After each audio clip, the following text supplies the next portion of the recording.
முதலாவது வார்த்தை லூக்கா 23ஆம் அதிகாரம் 34ஆம் வசனம். அப்பொழுது இயேசு, பிதாவே, இவர்களுக்கு மன்னியும், தாங்கள் செய்கிறது இன்னதென்று அறியாதிருக்கிறார்களே என்றார். அப்படின்னா இன்று நம்ம சிலுவைப்பாடுகளை குறித்து தான் நம்ம தியானிக்க போகிறோம்.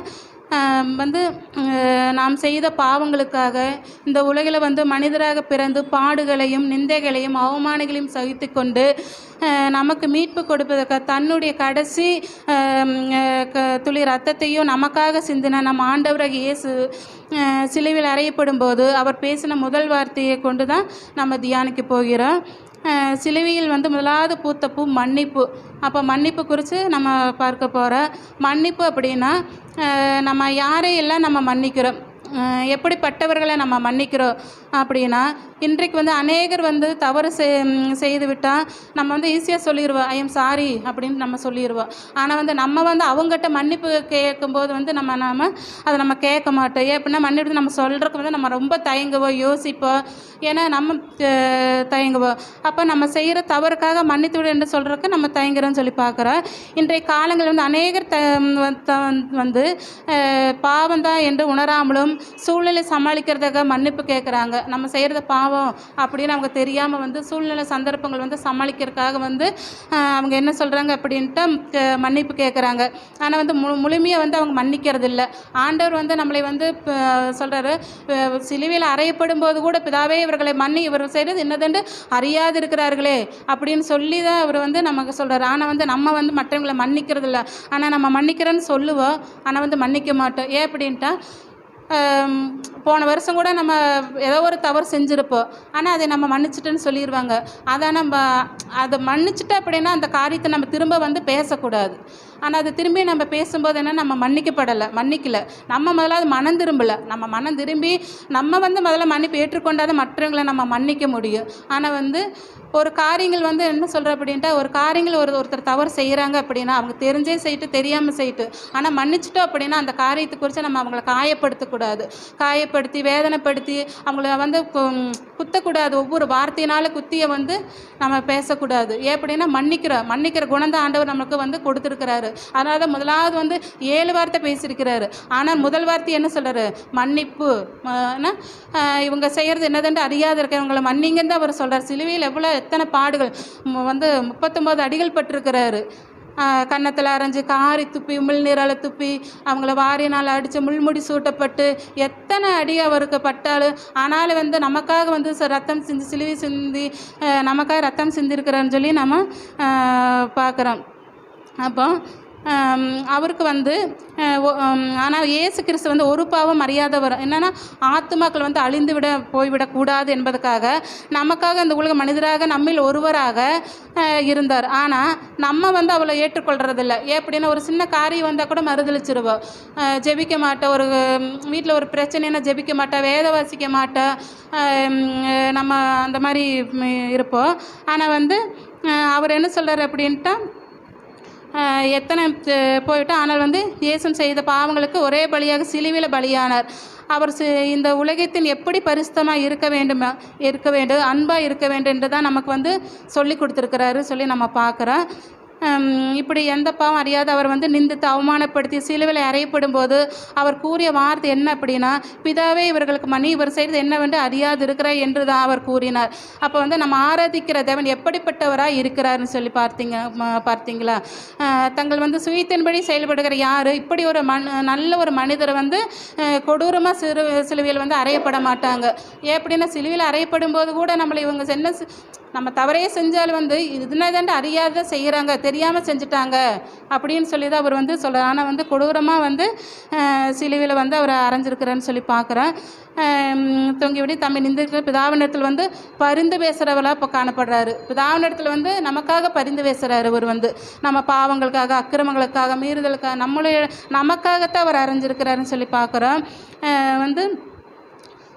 இயேசு கிறிஸ்துக்கு மற்றவர்களை செய்கிற பாவங்களுக்கு தண்டனை கொடுக்க அவங்களுக்கு அதிகாரம் இருக்குது. அவருக்கு அதிகாரம் இருந்தும் ஆனால் என்ன செய்கிறார், அவள் வந்து நமக்காக பரிந்து பேசுகிறாருன்னு சொல்லி நம்ம பார்க்குறோம். அப்புறம் கிறிஸ்துவுக்கு வந்து நோக்கம் ஒன்று, எப்படின்னா ஒருவரை இழந்து போகக்கூடாது, எல்லாரையும் தம்மோடு பரலோக ராஜ்யத்துக்கு அழைத்து செல்ல வேண்டும் என்பதான் அவருடைய நோக்கமாக இருக்குதுன்னு சொல்லி பார்க்குறோம்.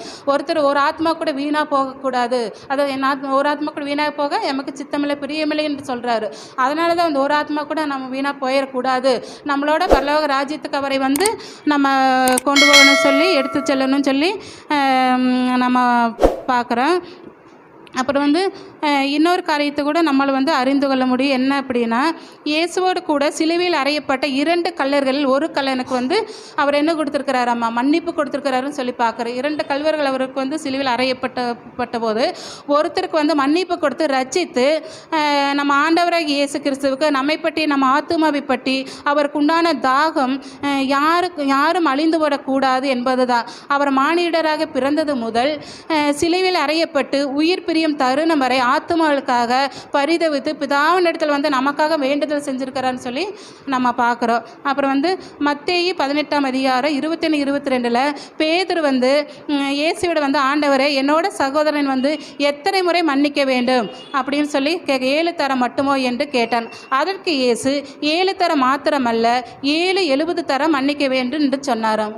வந்து எத்தனை முறை மன்னிக்கணும்னு சொல்லி பேதுரு கேட்குறாரு. அப்போ கேட்கும்போது வந்து நீ வந்து 70 தடவை நீ மன்னிக்க வேண்டு அப்படின்னு வந்து அவர் சொல்கிறாரு. அப்போது பேதுரு வந்து 7 தரம் மட்டும்தான் என்பதை வந்து பெரிய விஷயமா அவர் நினச்சிருக்கிறாரு.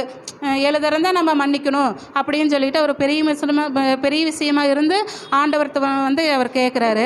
அதுக்கு வந்து அர்த்தம் என்ன அப்படின்னா, நம்ம வாழ்நாள் எல்லாம் வந்து நம்ம மன்னிச்சுட்டே இருக்கணும். ஒவ்வொரு நாள் ஒவ்வொரு நிமிடம் வந்து நம்ம மன்னிக்கிறவங்களா காணப்படணும். ஒருத்தர் குற்றம் செஞ்சாலுமே அவங்களுக்காக வந்து தெரிஞ்சு செஞ்சாலும் அவங்களுக்காக நம்ம ஜெபம் பண்ணி அவங்க மனசை மாற்றவங்க தெரியாமல் செஞ்சாலும் தெரிஞ்சு செஞ்சால் அவங்களுக்காக வந்து நம்ம ஜெபிக்கிறவங்களா காணப்படணும். அதை விட்டு மற்றவங்க பட்ட போய் குற்றம் சொல்லிட்டு அவங்க இப்படி இவங்க இப்படி நம்ம குறை சொல்லிக்கிட்டு அப்போ நம்ம மனம் திரும்பினதை வந்து குற்ற குறைகள் எல்லாம் நம்ம சொல்ல மாட்டோம். மத்தேயு 7:1 பார்த்தா முதல்ல மற்றவங்களை குற்றப்படுத்தக்கூட நம்ம கண்களை திரும்ப பாருங்கன்னு சொல்கிறாங்க. அப்போ மற்றவங்களை குற்றப்படுத்துறதுக்கு முன்பாக வந்து நம்ம என்ன நிலைமையில் இருக்கிறோம் அப்படின்னு நம்ம வந்து நிதானத்தை ஆராய்ந்து பார்க்கணும்னு சொல்லி நம்ம பார்க்குறோம். அப்புறம் வந்து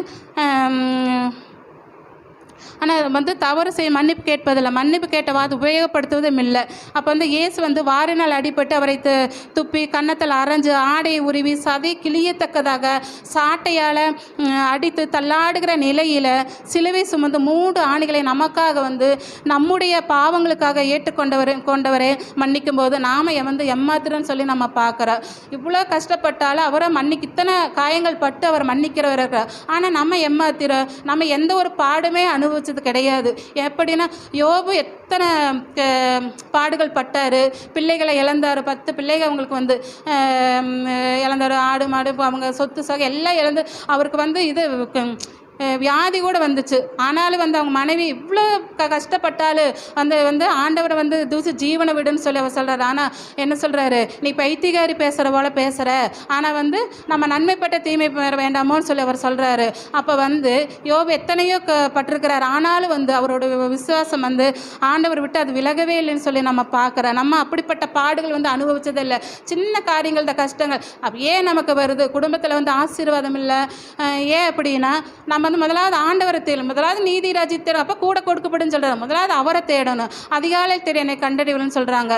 எவ்வளோ வசனங்கள் நம்ம கேட்குறோம், நம்ம வேதத்தை வாசிக்கிற செய்தி மூலிமா நம்ம கேட்குறோம், மற்றவங்க மூலிமா நம்ம கேட்குறோம். ஆனாலும் நம்ம மனம் திரும்புதல் வந்து நமக்கு முழுமையாக மனம் திரும்புதல் இல்லை. இந்த நிமிஷம்தான் இந்த 7 வார்த்தை பேசுகிறோம், வருஷம் நம்ம பேசுகிறோம். ஆனால் பேசும்போது மாத்திரம்தான் நம்ம பேசுகிறோம். ஆனால் வந்து இந்த விட்டு அந்த சைடு போயிட்டு திரும்ப நம்ம வந்து பழைய நிலைமைக்குள்ளே தான் நம்ம வந்துடுறோம். அதை இன்மைக்காக மாத்திரம் நம்ம எப்பவுமே வாழக்கூடாது. மறுமைக்கான ஒரு வாழ்க்கை நமக்கு இருக்குதுன்னு சொல்லி நம்ம பார்க்குறோம். அப்போ ஆவிக்குரிய ஆசீர்வாதம் நமக்கு வரும்போது பூமிக்குரிய ஆசீர்வாதம் நமக்கு தானாக கிடைக்கும். நம்ம ஆனால் பூமிக்குரிய ஆசீர்வாதத்தை தேடி நம்ம ஓடவே வேண்டவே வேண்டாம். நம்ம கையில் நம்ம பக்கத்தில் நமக்குள்ளே தான் இருக்குது. அப்போ ஆண்டவர் வந்து நம்ம வந்து தேடன்னு சொல்லி பார்க்குறோம். அப்போ வந்து வந்து இனிய வந்து அனுபவிக்க போவதுமில்லை, அவரோட ரத்தத்தால் கழுவப்பட்டு நீதிமான் ஆக்கப்பட்டு நம்ம ஒவ்வொருவரும் இயேசுவை போல மன்னிப்போம், பிறருடைய தப்புதங்களுக்கு பரிந்து பேசுகிறவர்களாக காணப்படுவோம். அவரை நமக்காக சிந்தின ஒவ்வொரு துளி ரத்தத்துக்காக நம்ம இயேசுவுக்கு சாட்சியாக இருப்போம். இதுவே நம்ம செய்கிற வந்து ஆண்டவருக்கு நம்ம வந்து கடமையாக இருக்குதுன்னு சொல்லி பார்க்குறோம். நம்மளுக்கு எத்தனையோ இப்போ அவர் வந்து அடிபட்டு நம்மளுக்காக ரத்தத்தை சிந்தி கடைசி துளி ரத்தத்தை கூட நமக்காக தான் அவர் கொடுத்துருக்கிறாரு.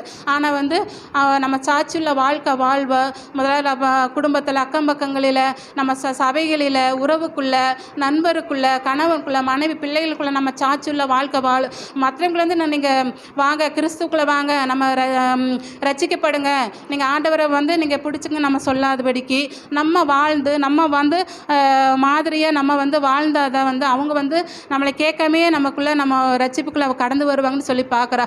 ஆண்டவர் வந்து நமக்காக மரித்து நமக்காக வந்து 3ஆம் நாளில் எழுந்து நமக்காகத்தான் வந்திருக்கிறாருன்னு சொல்லி நம்ம பார்க்குறோம். ஆனால் வந்து இதைய வந்து இன்றைய நாளில் மட்டும் நம்ம நினைவு கூறாதபடிக்கு ஒவ்வொரு நாளும் அந்த சிலுவை பாடுகளை குறித்து நம்ம நினைத்து ஒவ்வொருவருக்கும் நம்மளை சத்தியத்தை சொல்லவும் அவருடைய நாமத்தை சொல்லத்தக்க நற்கிரியை செய்யும்படியாக அவர் வந்து நமக்காக வந்திருக்கிறார். அப்போ நம்மளும் அவரை போல வாழவும் அவரை போல மாறவும் நற்கிரியை செய்யும்படியாக நம்ம இருப்போம்.